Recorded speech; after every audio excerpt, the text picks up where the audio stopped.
स्वामी श्री चक्रधर महाराज परिभ्रमण करत असताना या ठिकाणी लासी पिले खेळवले, म्हणजे वाघिणीचे पिले स्वामी श्री चक्रधर महाराजांनी या ठिकाणी खेळवलेले आहेत। हरनाळा हे ठिकाण आहे, इथे एक वाघीण होती आणि स्वामी त्या वाघिणीच्या पिलांना या ठिकाणी आपल्या नेत्राद्वारे त्या वाघिणीला शांत केलेला आहे आणि मग तुझे पिले तू घे असं स्वामींनी या ठिकाणी म्हटलेलं आहे।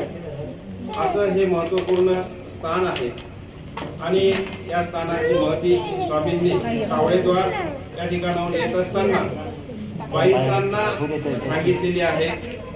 असं हे महत्वपूर्ण स्थान आपण वंदन करतो। दंडवत प्रणाम।